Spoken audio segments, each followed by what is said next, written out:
Ow. Okay, I got two ways. There's so many damn fucking paths that you can go. I came from this direction. Let me see. It's easy to get turned around when I'm talking about nonsense because that's what I do a lot. Because that's part of the game of playing Twitch. You gotta constantly be talking or saying something.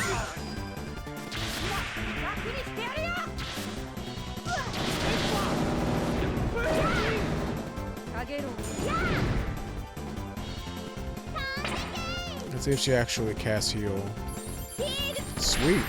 Thanks, baby.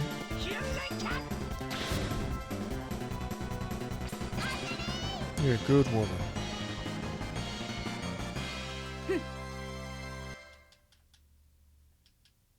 Yeah, like she can do single target stuff for sure.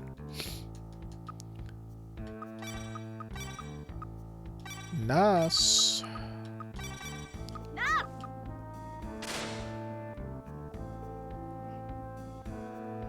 Oh my gosh, what way did I come from?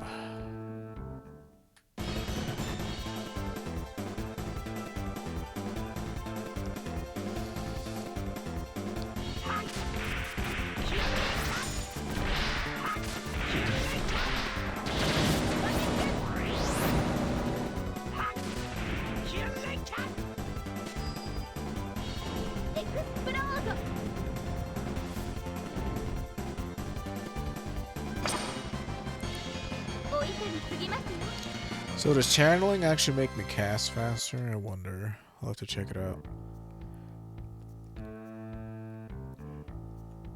Oh, because I could for sure put that on, what's her face? Philia. Philia Feliz. Navidad. Ugh, I just wish I didn't have to deal with random bullshit. Because it makes memorizing the dungeon a little more difficult.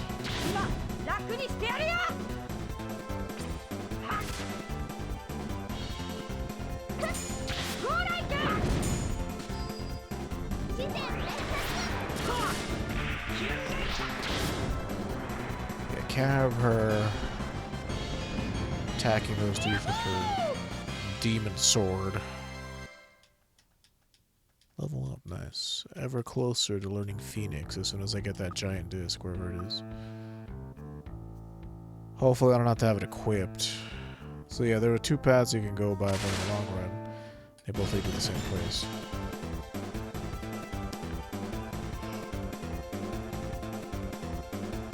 Oh, part B. Goddamn shit, man. Like, just get this crap out of my way.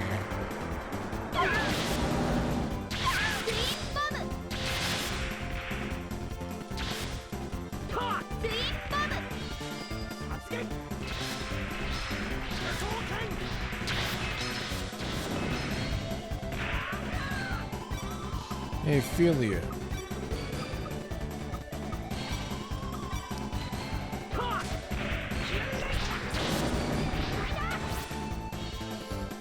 How about you bring her back from the brink?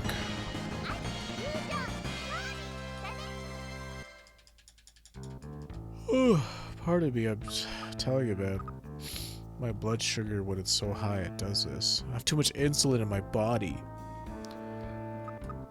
I need you to use nurse, please. It makes it seem like I'm disinterested. I'm not. I think that this dungeon is ugly and uninspired, but I wouldn't say I'm bored. So this goes down. Where does this go? It's just after a while, it's like, okay, I just gotta keep fighting shit over and over and over.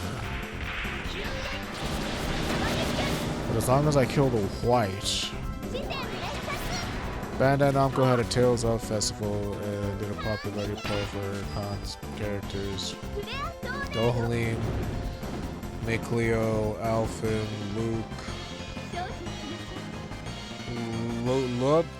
Ludger. I don't remember who Ludger is. Well, I never played that one. Asbel, Soray, Raven, Lloyd, and Zelos. Well, I like all those characters, so the people who voted have a good taste in characters. Oh, sorry. Like I say, my blood sugars have been way too high lately, so I feel tired all the time. Doesn't help that this dungeon is like balls boring.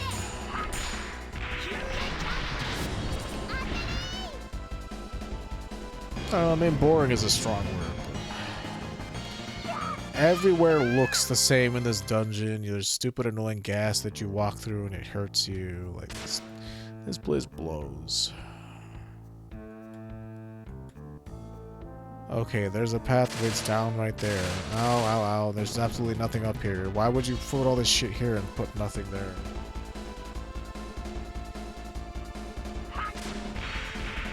I mean, I'm surprised that Dohalim is #1 because I thought he was one of the more vanilla characters.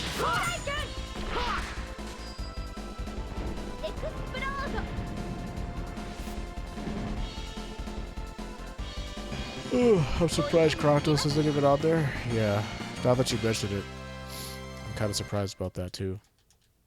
I loved him. Japan doesn't look kindly on traders though, so maybe that's why. Zalos is a goofball, so that's kind of funny. Lloyd is dumb but kind-hearted. Raven is gross. He's kind of like the Zelos of TOV. Sore I thought was boring and far too virtuous.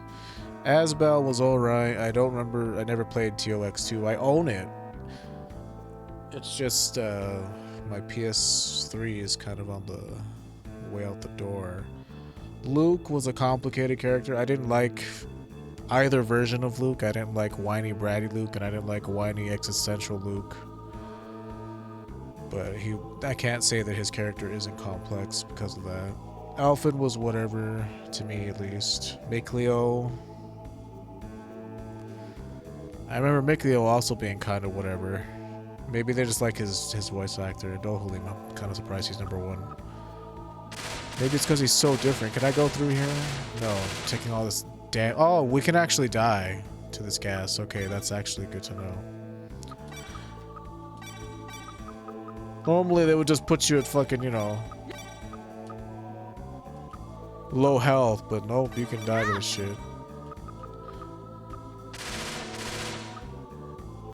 So there's not even anything up there. How lame.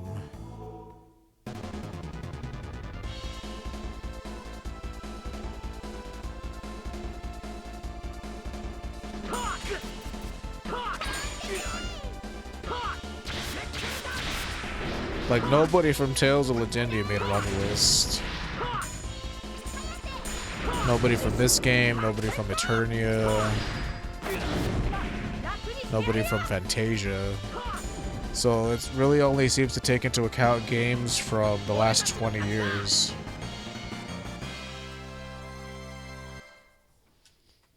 Like, Symphonia was the popular one. That's the one that, like, for lots of people, that was their first one, and it was the most popular. Where even does all this shit go? But, like, yeah, I don't see anything from Eternia on there.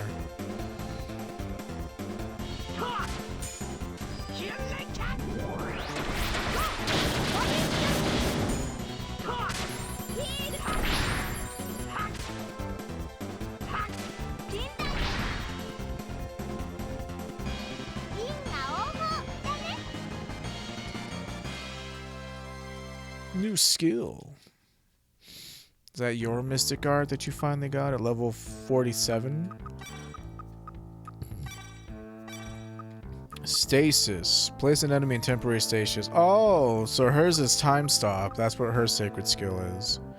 No wonder she was spamming that shit, even though she also gets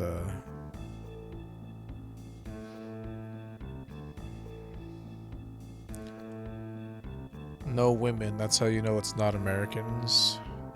Yeah, I'm sure Velvet Crow would be at the top of the list for Americans because she's the one with the boobs. No, I'm not gonna... That makes me sound like a sexist.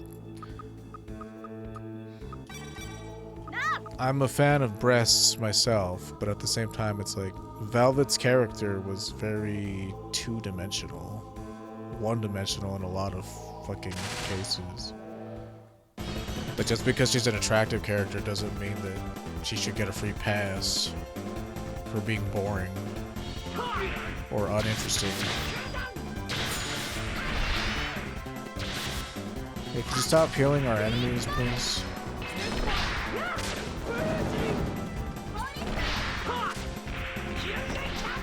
Here, I'll help you out.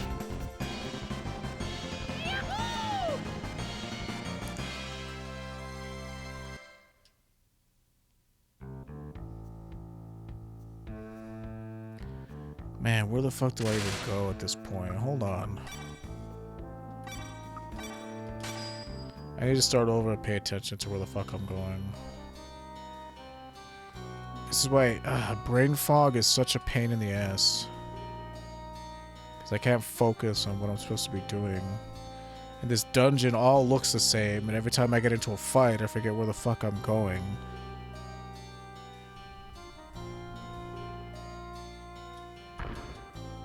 Well, according to this list, she didn't even make top 13, so maybe she's not that liked in Japan. I mean, that story, like I said, is like a weird incest fantasy story.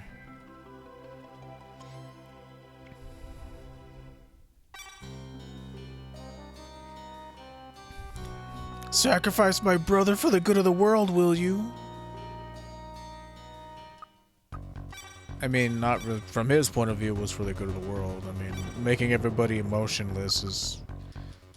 The plot was pretty much like any other Tales plot. Like, emotions cause malevolence, and the hatred in people's hearts is what causes demons in the world to appear and murder people. So let's use these spirit creatures to help us put an end to human emotion. And then on the side, it's like, I'm super obsessed with my little brother to the point where we're eating each other for all eternity at the end. And then, you know, poor Maltalas, he doesn't even have a happy ending, because if you play Tales of Cecilia, you know what happened to him. He became corrupt and fused with Herodadahu.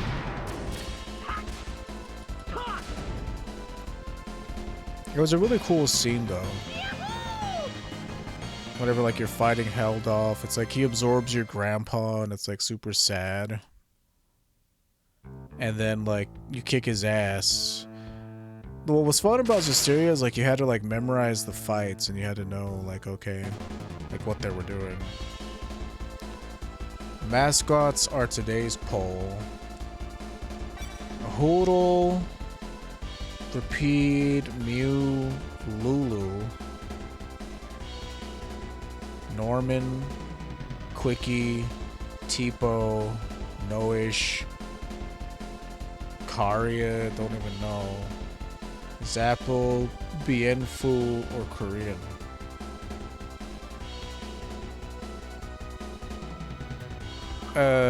What a stupid poll. Who cares about mascots? I know I don't.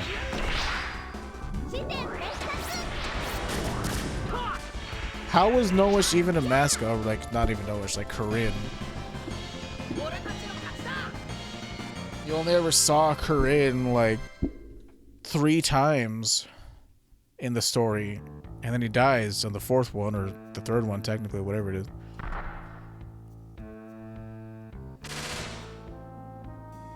Mascot. And Quickie, I mean, I guess Quickie's technically, I don't know. He's Merity's little pet thing that she uses to regular attack with, normal with.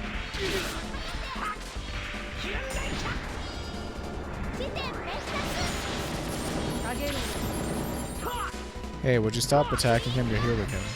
Thanks.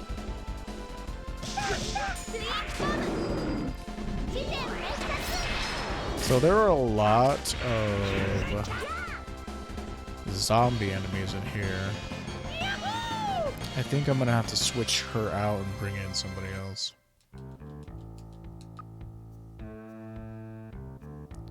Lady Magilu was just so mean to me, but then I found you and you were so great, and I'm also weird and gross and perverted.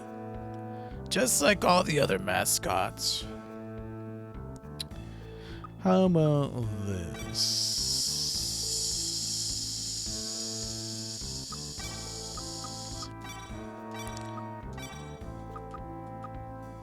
Ow.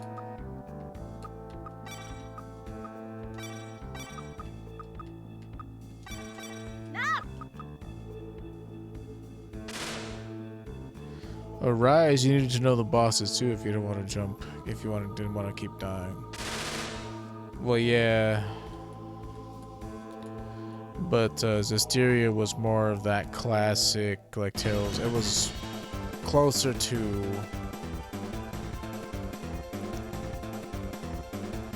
the old design than this new game was, which is basically Dark Souls with instanced combat.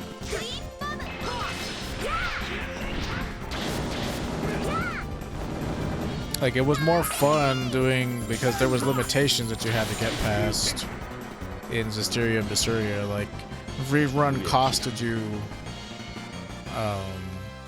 combo chambers or chamber, whatever the hell the combo points were called in those games. It costed you that to free run, so you had to make a choice on whether or not you wanted to get good at dodging, or the older design of only being able to run back and forth and then dodging in a three-dimensional plane that started with Tales of Graces, and it ended with Berseria, because Berseria was the last one to do that, I think. Like the mid design of how the games used to be. Because like Abyss and Berseria with free run, like, sorry, Abyss and Vesperia with free run was kind of like an upgraded version of this system from like this game in Tales of Symphonia. And then with Graces, they decided to say like, okay, let's make dodging a really important thing that you gotta do. And they kept that up in Graces. Was it in Exilia? I don't remember. I want to say it was. Like, you had to get good at dodging at that one too, because dodging played an important role. And you could only run back and forth, just like in the other games. Really, the one that really changed the formula and made it more, I don't know how to say it other than more like Dark Souls, is Arise. I don't know.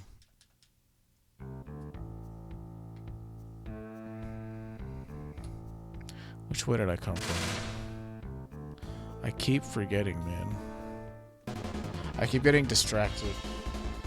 My brain is like not in a good place right now.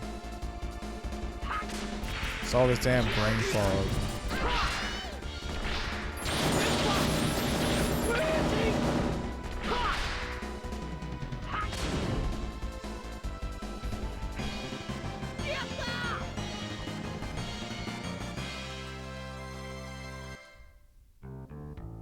It's like in Zestiria, enemies had, like, they didn't do normals. They had moves that you had to know what was, like, you had to know what the animation was for those moves.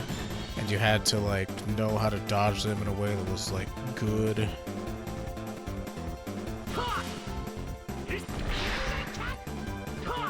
I'm not saying Arise isn't like that, but, like, I don't know. I thought the Haldol fight was 10 times more fun than anything in Arise. As weak as the story was in that game, and as weak as the characters were, a lot of the fights were really fun. To me, at least. Like, Haldolf was a satisfying final villain. You knew his motivations, you knew why he was the way he was. Okay, I'm gonna really have to pay attention, like, this time.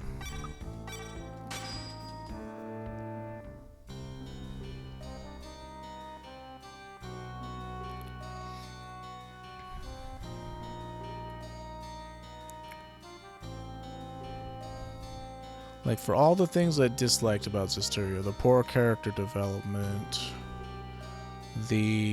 how short it felt. A lot of the boss fights were really good. I remember not really liking Susturia combat too much. I didn't like the transformation mechanic in Tag game. Yeah, I mean, that was a big part of it. It was definitely not a game for more than one person. It was more of a single player experience. But like the fusing with the spirits was, I mean, it was a story thing. It was more of a story thing. You could get by without fusing.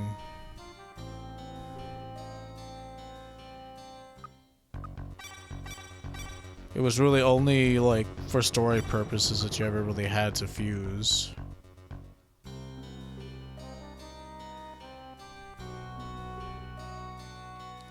And like with Heldolf, like you can't really, it's not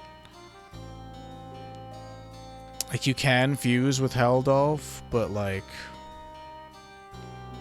the first time you fight him, like yeah, you can fuse, but then like the second time you fight him, it's a 1v1 and you can't fuse, and it's really fun and epic and awesome. And it's like you don't really want to fuse because like what I'm trying to say is like you kind of need your healer for that fight. You kind of need Mikleo not fused with Soren. There were like little decisions that you could make in regards to that. But I mean, I beat that game a lot just because of how short it was. Like, what I didn't like was the equipment system. That shit sucked because in order to beat the game on the hardest difficulty, you have to grind out weapon traits and then craft weapons that allow you to break resistances. And I wasn't a fan of that, so... Okay, okay, I know where I am. Give me 1 sec, I need to pay attention.